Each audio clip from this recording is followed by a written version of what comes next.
Bismillahirrahmanirrahim. Maanta waa maalintii dhalinyarada Soomaaliyeed. Waxaan hawada idiin soo marinayaa hambalyo. Waxaan idin leeyahay dhamaanba dhalinyarada Soomaaliyeed hambalyo. Waxaan idinkugu talagalay laba tix oo gaagaaban. Mid hore waxaan ugu talagalay halgamayaashii Israel. Ilaahay naxariistii jannaha ka waraabiyo. Tixda kalena waxaan ugu talagalay dhalinyarada maanta nool. dhalinyarada maanta nool waxaan leeyahay waxa uu sugayo dalka waa adinka, waxa uu sugayo dadka waa adinka, waxaan sugayna waa adinka. waxaan leeyahay dhalinyaro hooyo macaan hurdada ka toosan. dhalinyarada Israel kuwii ka dhiidiyay gumaysiga, kuwii xorriyada dhaliyay, kuwii dhiigooda u huray, kuwii hantidooda dhiibay dhaxalkan maanta joogno.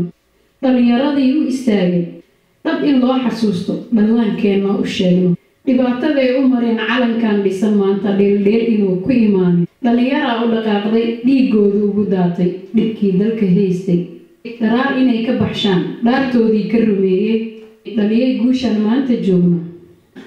ilaahu dhaxalkooda naxariisan dhammaaniyo jannadaada dhexseex. dhalinyaroy dhammaantiin iswada dhinac istaaga. waxaa dhimanaya liita, waxaa xabsiyada dhex jiifa, waxaa dhoobtay gaajada, waxaan dhaqaalada aan haysan, waxaa dhoofay tahriibay dhexdaa badaha ku hoobtay. dhul shisheeye markii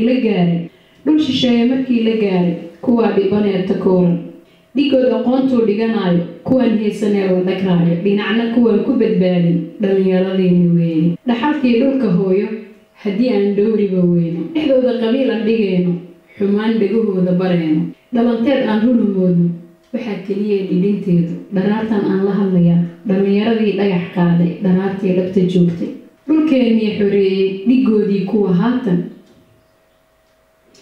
dhawaaqayga dhegaysta. dhalinyaroy baldhaqaaqa dhammaantiin isku duubno adinkaa isku dhiigee iswada dhinac istaaga. dhibaatadan idin haysa gacantiina ku dhammeeya dhab heshiis wada gaara taariikhda ha laydinku dhigay. dhab intaa u midoodaan dhaliya guulan dhammaanin dharaartaas baan gamayaaye dhalinyaroy dhab u heshiiya. dhalinyaroy dhab u heshiiya.